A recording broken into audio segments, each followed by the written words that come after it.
就几道用鱼钩和鱼网找捕鱼，像我们祖辈都是用鱼鹰捕鱼，已经好几辈了，好几代人了。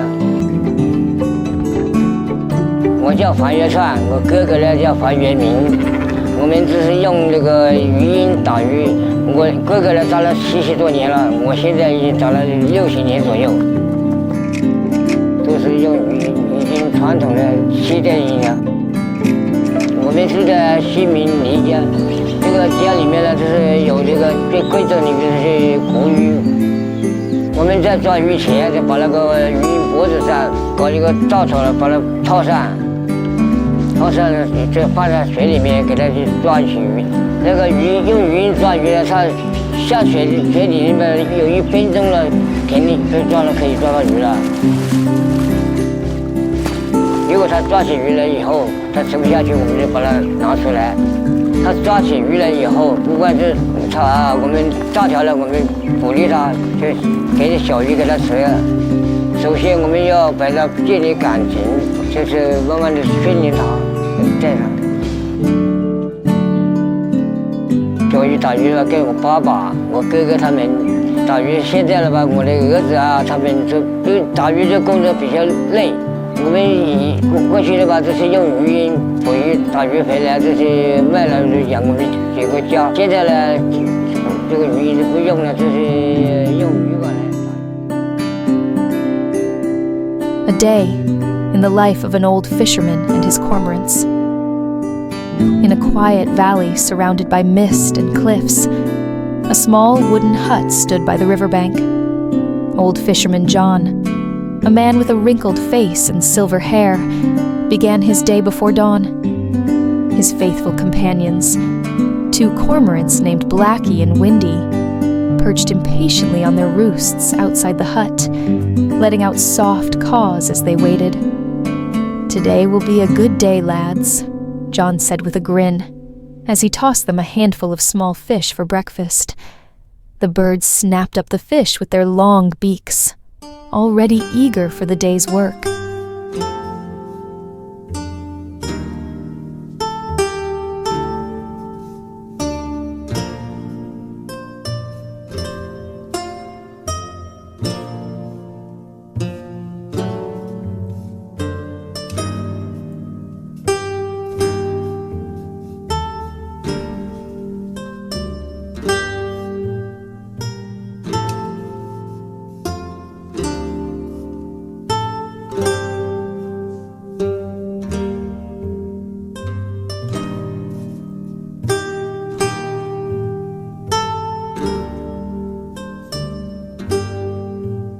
John loaded his small wooden boat with a net, a bucket, and a few ropes.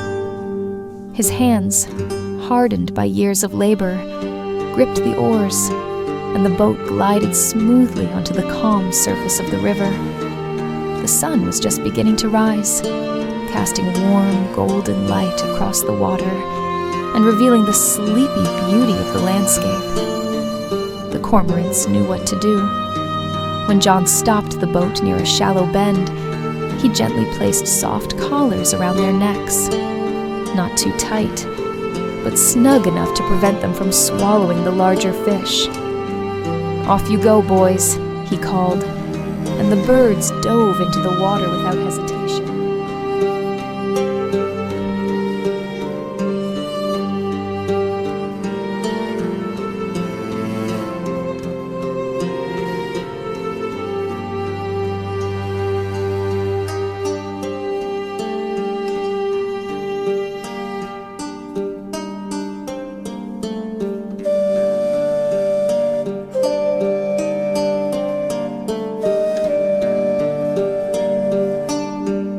Beneath the surface, the cormorants moved like arrows, searching for fish and emerging triumphantly, with their catches held firmly in their beaks.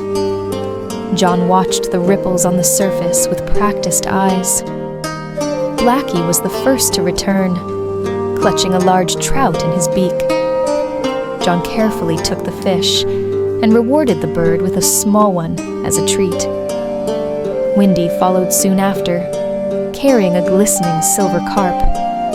The hours passed, and by the time the sun was high in the sky, John's bucket was brimming with fish.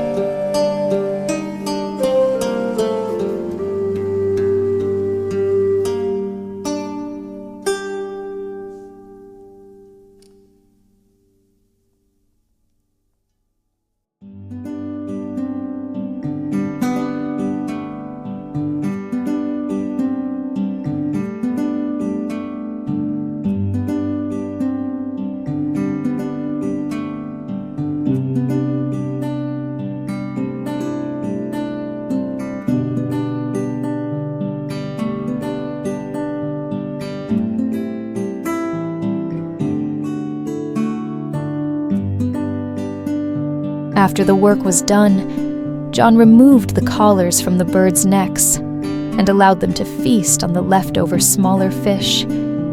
He sat on the riverbank, watching his loyal companions rest on a rocky outcrop in the middle of the stream.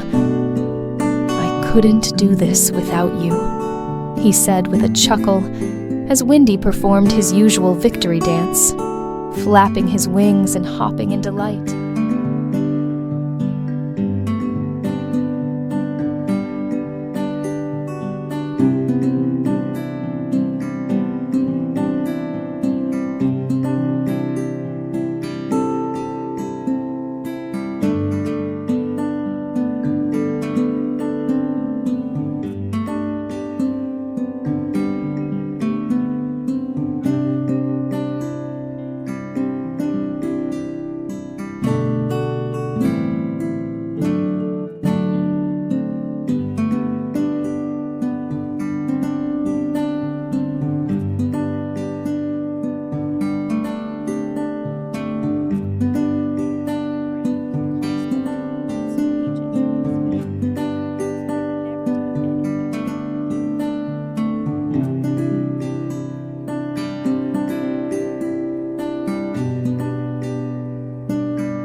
By evening, as the sun dipped below the horizon, John and his cormorants returned to the hut.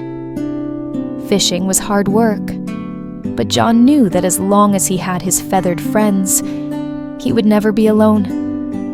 And so ended another day in the life of the old fisherman, a man who understood that nature is the best ally, as long as you know how to listen to it.